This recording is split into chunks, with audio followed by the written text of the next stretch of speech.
ब्राह्मण ही नहीं, कोई एक भी हिंदू तो गजेंद्र सिन्हा ठोक के कहता है कि यह जिह्वा 100 बार कटती रही, ना रहेगी जिह्वा और ना देंगे ये सनातन धर्म को गाली। इसलिए मैंने ये बयान।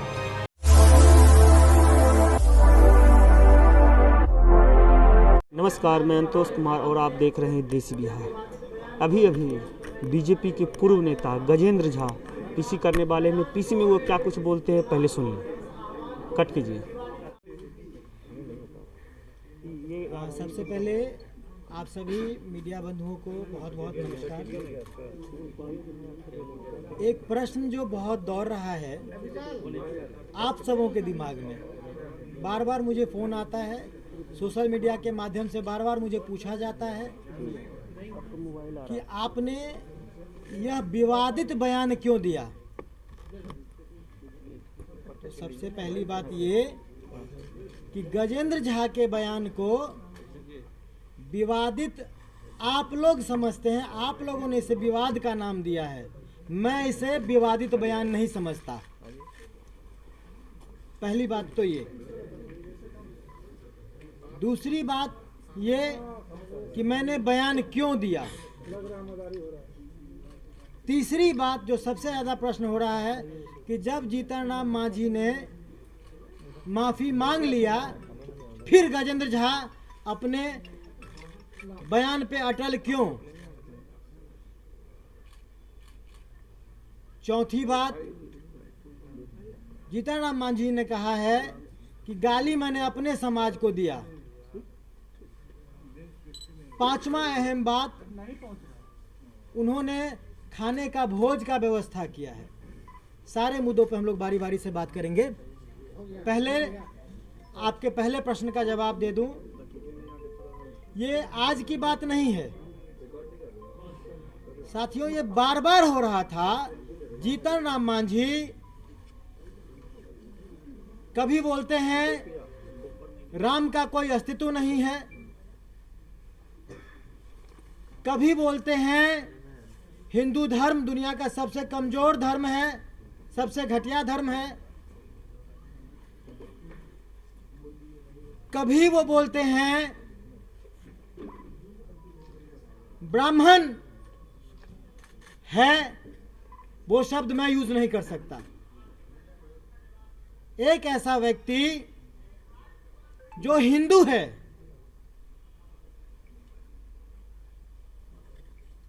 उसकी सनातन धर्म में आस्था नहीं है, एक ऐसा व्यक्ति जो अपने इष्ट देव को नहीं मानता, अपने इष्ट को नहीं मानता, हिंदू देवी देवताओं को नहीं मानता, एक ऐसा व्यक्ति जो विश्व के सबसे श्रेष्ठ कुल जिसकी पूजा ईश्वर भी करते हैं, जब भी हम लोग पूजा करते हैं, कोई धार्मिक अनुष्ठान होता है तो ब्राह्मण देवता की भी पूजा होती है।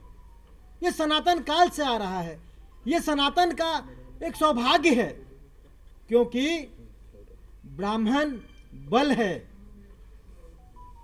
ब्राह्मण शास्त्र है, ब्राह्मण सनातन की शक्ति है, ब्राह्मण ने आदिकाल से रास्ता दिखाया है। आपने उसको भी गाली देने का काम किया। जब मुझे लगा कि यह व्यक्ति बार बार अनर्गल बातें कर रहा है, पहले मुझे लगता था कि इनको सेठिया गए हैं, इनको बोलने का कोई सुरूर नहीं है, कुछ बोल जाते हैं, गलती से निकल जाता है। लेकिन जब मैंने देखा कि नहीं, ये सुनियोजित ढंग से, योजनाबद्ध तरीके से, सातिराना अंदाज में, बहुत बड़े साजिश के तहत बयान, अनर्गल बयान दे रहे हैं, तब मुझे लगा कि इसका एक ही उपाय है, ना रहेगी जिह्वा और ना देंगे ये सनातन धर्म को गाली। इसीलिए मैंने ये बयान दिया। आपके पहले प्रश्न का उत्तर आपको मिला। मैंने बात में कहा है आपको कि साजिश, आप पूछें उससे पहले मैं बताता हूं। गजेंद्र झा पूरे दावे के साथ कह रहा है कि एक हिंदू जो हिंदू कुल में पैदा हुआ है, अपने हिंदू धर्म को, सनातन धर्म को, अपने कुल को, अपनी मर्यादा को, देश को, अपने इष्ट देव को, सबको गाली दे रहा है, तो इसका मतलब है कि ये सारा बयान उनका स्पॉन्सर्ड बयान है। ये जो भी बयान दे रहे हैं ये सारा स्पॉन्सर्ड बयान है, ये ऐसे नहीं दे रहे हैं। और ये संभव तभी होगा जब हिंदू एक होंगे, तभी इसका खंडन हो सकेगा। दूसरी बात, उन्होंने, आप लोगों का जो दूसरा प्रश्न था वह था कि जब उन्होंने माफी मांग लिया है, उन्होंने कैसा माफी मांगा है?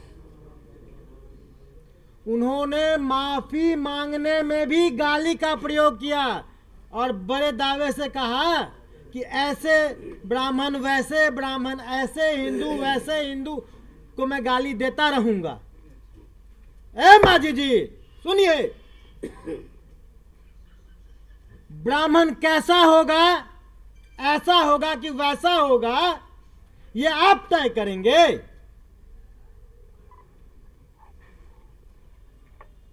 ब्राह्मण पूरे सृष्टि का सिर्फ ब्राह्मण है, ऐसा वैसा नहीं है। और ब्राह्मण ये खुद तय करेगा। आपको ब्राह्मण के चरित्र सर्टिफिकेट बांटने का आपको कोई अधिकार नहीं है। ब्राह्मण आपसे कैरेक्टर सर्टिफिकेट नहीं मांगेगा, ये जान लीजिए। इसीलिए उनका माफी मांगना एक ढोंग है। उन्होंने माफी नहीं मांगा है, फिर अपने अंदाज में, अपने साजिश के तहत फिर समाज को उलझाने का काम किया है। उन्होंने माफी नहीं मांगा है, उन्होंने सिर्फ ढोंग किया है। माफी का मतलब होता है समर्पण। माफी का मतलब समर्पण, क्षमा का मतलब समर्पण। आप किसी से क्षमा याचना करते हैं तो समर्पित होकर करते हैं, और समर्पण में शर्त नहीं होता। समर्पण बिना शर्त के होता है, और उन्होंने माफी में ऐसा वैसा कैसा कैसा का शर्त रखा है, इसीलिए माफी नहीं, ये ढोंग है। तो आपको जवाब मिल गया कि उन्होंने माफी नहीं मांगा है, एक ढोंग किया है। इसीलिए गजेंद्र अपने बयान पे अटल है, और उन्होंने कहा कि मैं 100 बार गाली देता रहूंगा। तो गजेंद्र सिन्हा ठोक के कहता है कि यह जिह्वा 100 बार कटती रहेगी। यह फिर सिलसिला नहीं रुकेगा। आगे आप लोगों ने कहा कि उन्होंने कहा है कि मैंने गाली अपने समाज को दिया है। मैं जानता हूं आप अभी और कई तरह की बातें कहेंगे मांझी जी, क्योंकि आप एक संयंत्र के तहत, एक सुनियोजित चाल के तहत पूरे हिंदुस्तान को छत विछत कर देना चाहते हैं, हिंदुओं को खंडित करना चाहते हैं। इसीलिए आप बार बार हिंदू के सनातन धर्म पे, हिंदू देवी देवताओं पे प्रश्चिल गाली और घात करते रह रहे हैं, क्योंकि आप चाहते हैं कि आने वाले समय में आप अपने स्वार्थ के लिए, जब आप मुख्यमंत्री रहे, मेरा प्रश्न है आपसे, जब आप मुख्यमंत्री रहे आपने माझी समाज के लिए क्या किया? आपके पास ताकत थी, आपके कलम में ताकत थी, उस वक्त आप कुछ नहीं किए, और अब आप ढोंग कर रहे हैं, नाटक कर रहे हैं। चाहते क्या हैं आप? गजेंद्र झा फिर से आपसे कह रहा है, और पूरे दावे से कह रहा हूं आप लोगों के माध्यम से, माझी जी बिना शर्त माफी मांग लीजिए, उसमें शर्त नहीं होना चाहिए। बिना शर्त माफी मांगिए, हम आपको माफ भी करेंगे। और आइए, अगर आपका बयान स्पॉन्सर्ड नहीं है, अगर जीतनराम मांझी का बयान स्पॉन्सर्ड नहीं है, वह साजिश नहीं रच रहे हैं, तो मांझी जी आइए, जीतनराम मांझी भी आगे आए और गजेंद्र झा भी आगे आएगा, और पूरे देश के अखंडता को बनाने के लिए आप बिना शर्त माफी मांग लीजिए। गजेंद्र झा आपको गले लगा लेगा और दोनों मिलकर सनातन धर्म को और मजबूत कर देंगे। है हिम्मत तो आइए। आप नहीं आएंगे, आप नहीं आएंगे, क्योंकि आप सिद्धांत विहीन हैं, आपका मन अपवित्र है, आपके मन में साजिशें चल रही हैं, आप तो हिंदू को खंडित कर देना चाहते हैं। आप नहीं आएंगे। आप अपने समाज के भी नहीं हैं, आप अपने समाज को गाली देते हैं। मैं आप लोगों के माध्यम से आज मांझी समाज से विनती भी करता हूं और ललकारता भी हूं और पूछता हूं कि है कोई माइका लाल मांझी समाज में जो इस कलंकित मांझी को निकाल के बाहर करे और एक ऐसा मांझी का नेता बनाए, एक ऐसा मांझी का बेटा सामने लाए, एक ऐसा दलित का बेटा सामने लाए जो मांझी के सरोकार के लिए, दलित के स्वाभिमान के लिए, दलित के अभिमान के लिए, मान सम्मान के लिए लड़ाई लड़े, और जो दलितों के मान सम्मान के रक्षा की बात करे, ना कि पूरे देश में, पूरे विश्व में मांझी समाज के नाम को जगहसाई का काम करे। ये आज क्या कर रहे हैं? पूरा देश हंस रहा है कि देखो कैसा घृणित व्यक्ति है, जो हिंदू है, उसके नाम में भी राम लगा है, वो राम को नहीं मानता। हिंदू है, हिंदू को नहीं मानता, हिंदुस्तान में रहता है लेकिन ब्राह्मण को नहीं जानता, ब्राह्मण को भी गाली देता है। अपने समाज में है, जिस परिवार में पैदा हुआ, जिस समाज में पैदा हुआ, आज उस समाज को भी गाली दे रहा है। ये कैसा घृणित व्यक्ति है? इसे पागल नहीं तो और क्या कहेंगे? इसे विक्षिप्त नहीं तो और क्या कहेंगे? अगर मांझी जी सठिया गए हैं तो भैया परिवार से बाहर निकल के साइड हो जाइए। मांझी के किसी ऐसे ईमानदार बेटा को जो मांझी का हो, उसको मौका दीजिए और देश की अखंडता को बचाने का काम कीजिए। ये जो आप सनातन धर्म पे आघात करके, ब्राह्मणों पे आघात करके, देवी देवताओं पे आघात करके ये जो हिंदुओं को तोड़ने का कार्य कर रहे हैं, ये मत कीजिए। इतिहास देख रहा है, आज पूरा देश गजेंद्र के साथ खड़ा हुआ है। क्यों? आज गजेंद्र झा सिर्फ गजेंद्र झा नहीं रह गया, आज मांझी जी की काली करतूतों के वजह से गजेंद्र झा आज हिंदुओं का एक आवाज बन गया है। मुझे कई राज्यों से, कल मैं दिल्ली में बैठा था, पूरे देश के जितने भी हिंदू संगठन हैं, सिर्फ ब्राह्मण की बात नहीं कर रहा, पूरे देश का हिंदू व्यथित है, सबको कष्ट पहुंचा है, पीड़ा हुई है, सबको लग रहा है कि अपने देश में यह कैसा व्यक्ति है जो हमें ही अपमानित कर रहा है। सबकी बैठक हुई है, पूरे देश में आंदोलन होगा अगर मांझी जी अपने बात से पीछे नहीं। मैं कह रहा हूं, आपको इस जमी पे राजनीति करना तो दूर, रहने के लिए जमीन कम पड़ जाएगा। आप कोने में मुंह छुपाने के लिए इस हिंदुस्तान की सरजमी पे आपको जगह कम पड़ जाएगा मुंह छुपाने के लिए। वक्त रहते हुए कम से कम मांझी समाज के मर्यादा का तो ख्याल करिए। आने वाला इतिहास कितना गंदा लिखेगा जीतनराम मांझी का, ये तो सोचिए। एक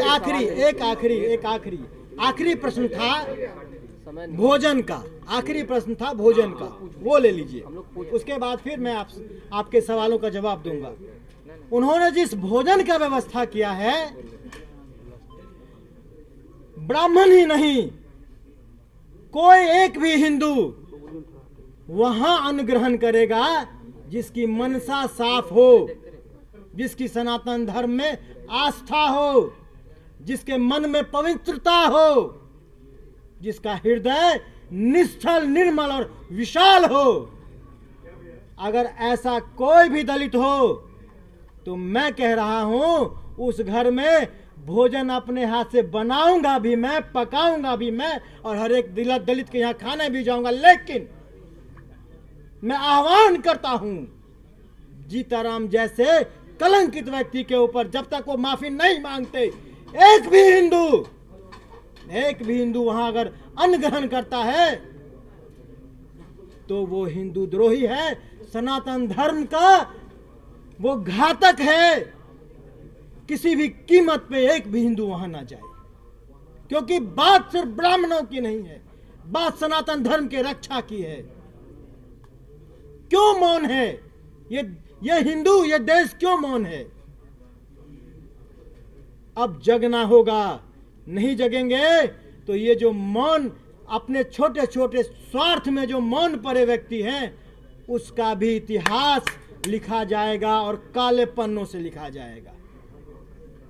500 लोग आगे गजेंद्र जी पहला सवाल ये ले लेते हैं कि आपने जो है स्पॉन्सर्ड बयान की बात कही है, आपने स्पॉन्सर्ड बयान की बात कही ले लीजिए जी। पहला सवाल ले लेते हैं गजेंद्र, आपने स्पॉन्सर्ड बयान की बात कही है, कौन लोग दिलवा रहा है ये बयान, ये तो कम से कम स्पष्ट करेंगे। देखिए,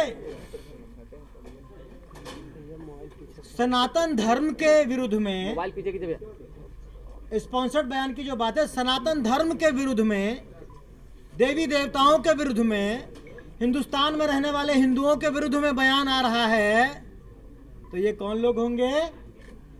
ये वही हिंदू विरोधी लोग हैं जो देश को टुकड़े टुकड़े करना चाहते हैं, हिंदुस्तान को और हिंदुओं को विखंडित कर देना चाहते हैं। ये वही लोग हैं जो पीछे से स्पॉन्सर्ड करके और हिंदू विरोधी माझी के कान में डाल रहे हैं। ये सिर्फ माझी एम्पलीफायर का काम कर रहे हैं, माइक कहीं और है, जो कंडेंसर माइक है वो कहीं और है। सरकार में शामिल हैं क्या वो लोग, सरकार के अंग हैं क्या जो लोग? नहीं, बिल्कुल नहीं।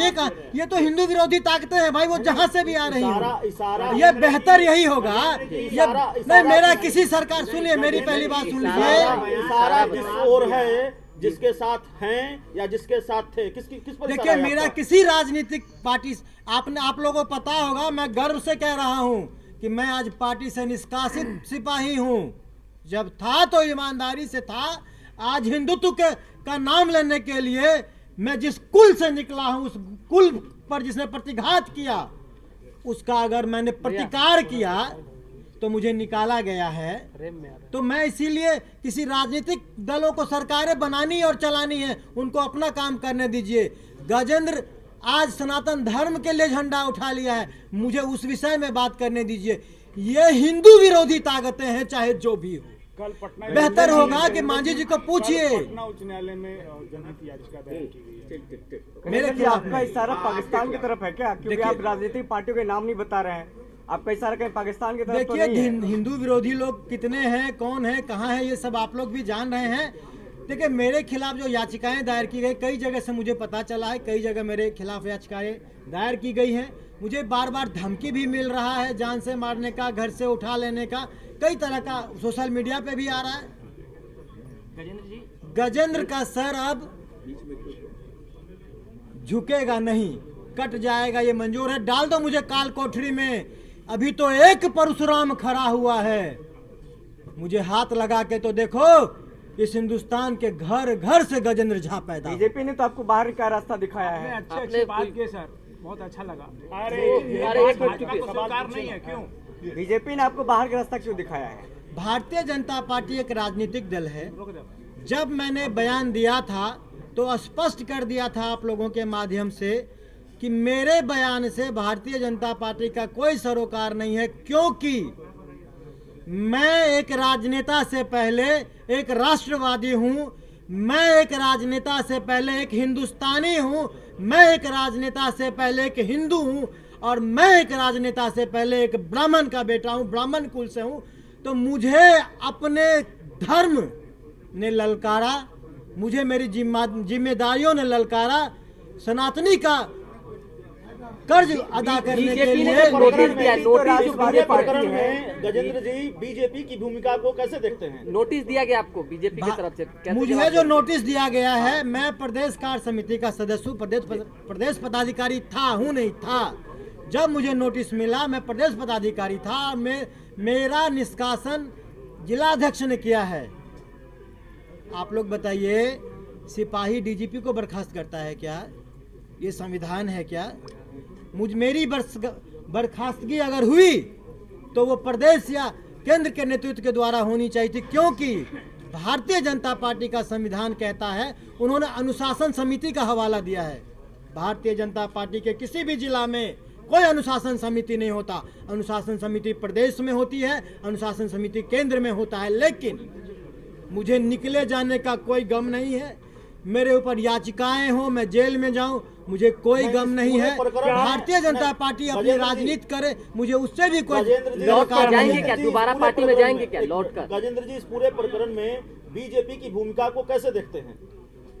भारतीय जनता पार्टी एक राजनीतिक दल है। सरकार चलाने के लिए भारतीय जनता पार्टी को जो उचित लगा, भारतीय जनता पार्टी ने वो किया। क्या आपके आवाहन सनातनी के नाते मुझे जो उचित लग रहा है, मैं वो कर रहा हूँ, मुझे कोई भय नहीं। क्या आपके आवाहन के बाद बुलवा रही है, आपने कहा कि मांझी जी को बुलवाया जा रहा है। मैंने कहा हिंदू विरोधी ताकतें, मैंने कहा हिंदू विरोधी ताकतें हैं ये आपको समझना होगा। क्या आपके आवाहन के बाद हिंदू उनके यहाँ खाना खाने नहीं जाएंगे? नहीं, बिल्कुल नहीं जाएंगे। अगर जाएंगे आप तब नहीं जाएंगे, ये वही हिंदू जाएंगे। मांझी जी के यहाँ खाना खाने के लिए सिर्फ वही हिंदू जाएंगे जो हिंदू में भी जयचंद का काम किया। के तमाम जो नेता हैं, देखिए नीतीश कुमार की सरकार है। नीतीश कुमार ने कभी ब्राह्मणों के अगेंस्ट में या हिंदू के अगेंस्ट में ऐसी कोई बात नहीं की, इसलिए मैं ऐसा नहीं कहूंगा कि इसमें नीतीश कुमार की कोई भूमिका रही होगी, ऐसा मैं नहीं कहूंगा। लेकिन इतना जरूर मैं आग्रह करूंगा कि नीतीश जी, ये ब्राह्मण भी इसी देश के लोग हैं, हम भी इसी देश में हैं, हमारा भी अधिकार है। आपके घटक दल में अगर कोई इस तरह से बयानबाजी करता है तो आप लोग भी इसकी चिंता करें कि किसी भी धर्म के व्यक्ति को, किसी भी कुल के व्यक्ति को इस देश में कोई गाली न दे, इसकी व्यवस्था मांझी जी ने जरूर सोचना मांझी जी ने चाहिए। जो कहा है, मांझी जी ने जो कहा है, वो गजेंद्र झा की नजर में हिंदू विरोध है, हिंदुत्व का विरोध है, या फिर राष्ट्र विरोध है, देश विरोध है? मांझी जी जो काम कर रहे हैं, पहला राम के अस्तित्व पे खड़ा कर रहे हैं, वो सनातन धर्म के विरोध में है। दूसरा उन्होंने हिंदू को गाली दिया है, वो कहते हैं कि हिंदू सबसे कमजोर, सबसे घटिया धर्म है। तो इसका मतलब ये है कि वो हिंदू विरोधी हैं, हिंदुस्तान विरोधी हैं। और तीसरा, अब वो ब्राह्मण को भी गाली दे रहे हैं, इसका मतलब ये है कि वो सामाजिक सरोकार के भी विरोधी हैं। और उन्होंने खुद ही माना कि मैंने मांझियों को गाली दिया, इसका मतलब वो अपने परिवार, अपने जात के भी एक अंतिम सवाल, बीजेपी से निकाले जाने के बाद बीजेपी से ब्राह्मणों की जो नाराजगी है वो बढ़ेगी या लगता है कि कमेगी? देखिए, ये तो आपने हर जगह से देख ही लिया है। पूरे देश में एक आंधी चल पड़ी है, बहुत ज़्यादा विरोध है। और यह विरोध इसलिए है क्योंकि आघात अब हिंदुओं पे हो रहा है, हिंदुओं को तोड़ने की कोशिश की जा रही है। मैंने आप लोगों के माध्यम से आह्वान किया ही है कि मांझी जी अगर चाहते हैं, सभी धर्म, सभी लोगों को साथ में लेकर अगर आप चलना चाहते हैं, अगर आप गजेंद्र जी भोज पे बुलाएं, क्या आप जाइएगा? उन्होंने नाम लेकर इनवाइट नहीं किया। अगर जीतन राम मांझी पहले माफी मांगे, सनातन धर्म में आस्था दिखाएं, तो मांझी को भोज करने की कोई जरूरत नहीं। गजेंद्र झा वहाँ भोज करेगा और अपने कुटुंब और पूरे परिवार के साथ खाने जाएगा। गजेंद्र जी, 11 लाख रुपया केवल ब्राह्मणों को दीजिएगा या समस्त जातियों को दीजिएगा जीव काटने वाले बयान पे? क्योंकि गाली उन्होंने ब्राह्मण को दिया है, इसीलिए ब्राह्मण का कोई बेटा जीव काट के लाएगा तो 11 लाख उसको मिलेगा। तो मांझी के बेटा को मत नहीं दीजिएगा? मांझी के बेटा अगर ये करेगा, मांझी का बेटा अगर वो पैसा लेना चाहते हैं तो जीव काटने की जरूरत नहीं पड़ेगी। अपने पिता के जीव को, जुबान को लगाम लगवा दे, जीव तो स्वतः कट जाएगा। धन्यवाद। मैं सुन लीजिए, अब ये बात तो नहीं पूछी जाए, लेकिन मैं बचपन से ही तो आपने सुना वह अपने बयान पे कायम है। उनका साफ तौर पे कहना है अगर कोई मांझी जी की जीवा काट के लाता है तो उन्हें वह 11 लाख रुपए इनाम देंगे। मगर उन्होंने एक बात और भी कहा है, सुनने लायक है। उन्होंने साफ तौर पे कहा अगर मांझी जी बिना शर्त अगर माफ़ी मांगते हैं तो वह उनके यहाँ खुद भोज खाने के लिए जाएंगे और वह उन्हें माफ़ कर देंगे। मगर क्या कुछ होता है इस पर हमारी नज़र बनी रहेगी। आप बने रहे हमारे साथ और आप देखते रहे देसी बिहार।